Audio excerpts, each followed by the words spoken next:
Alright, here's a nice little lock I got from Steel Pinnings in a trade. Thanks again, buddy. This is a little Federal Model 90, which is kind of like a little American lock. 1100, about the same size. Different cover plate. 5-pin American keyway. And picks about the same as an American lock. I'm thinking there's probably regular spools and serrated pins in there, maybe serrated key pins, I'm not sure. I can't really tell by the first pin. But we'll see. I've never had a Federal padlock before. Okay. And I think I'm going to use a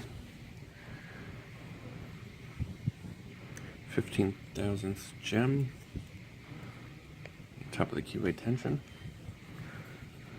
Try to pick from the bottom.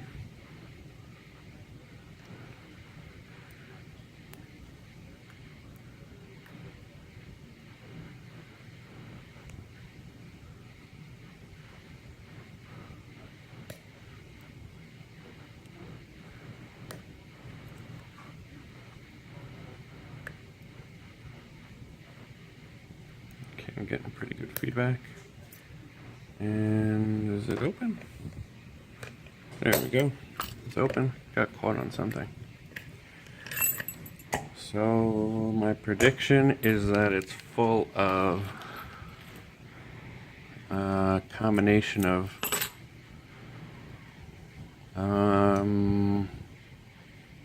standard key pins and one standard driver, and the rest are going to be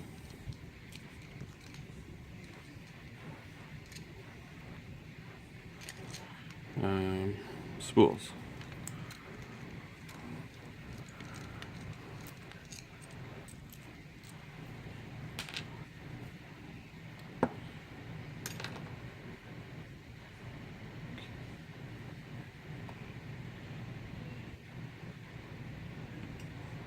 Alright, so the core is a little different, the tailpiece is different, or the shape of it I should say, than an American lock.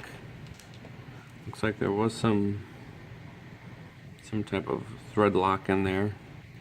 Might be just rust, but it looks yellowy. Okay.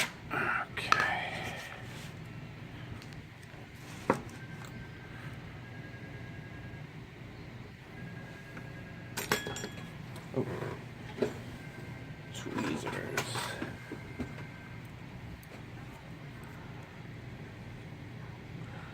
I think I'm going to relock it just to make it easier.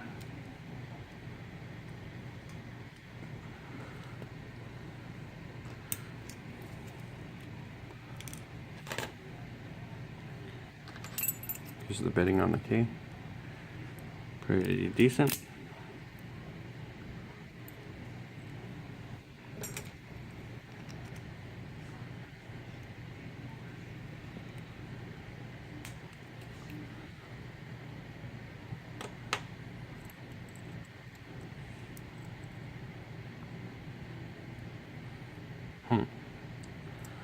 What the hell is that? There's a 6th key pin that's sitting below shear with the key in. I'm not sure what the deal is with that. Or actually,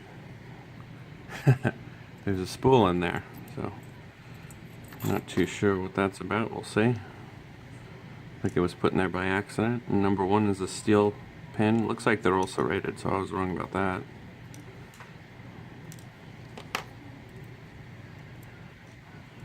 Alright, so standard or serrated key pins with a steel key pin in the number 1 position.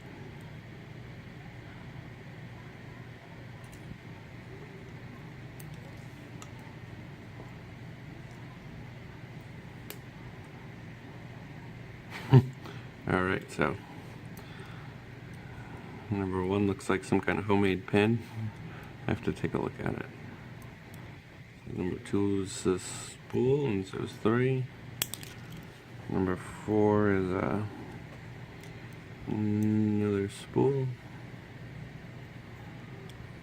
And number 5 is nothing. Alright, so what happened was this was placed in chamber number 6 by accident. That's supposed to go in chamber number 5. Maybe that's why the lock got a little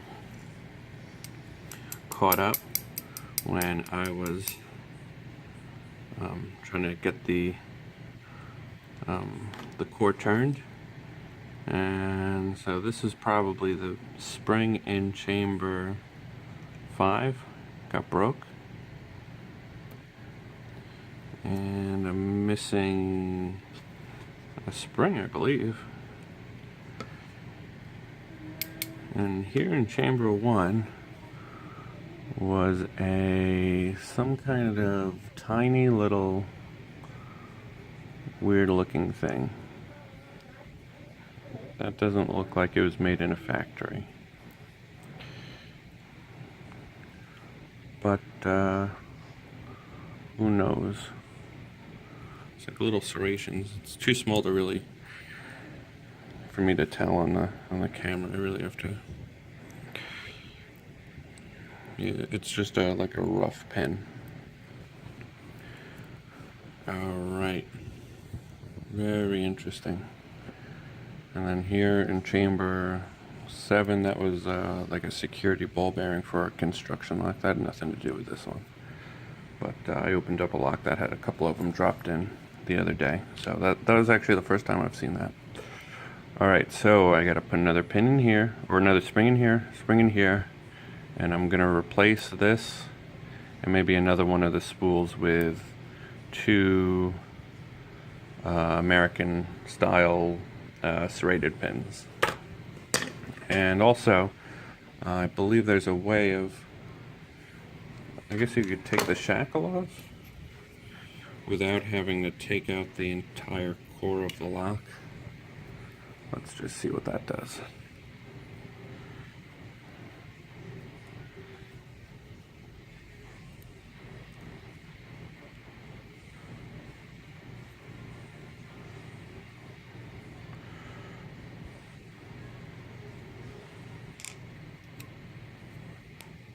Alright, I think I still need to, maybe I have to turn the cord.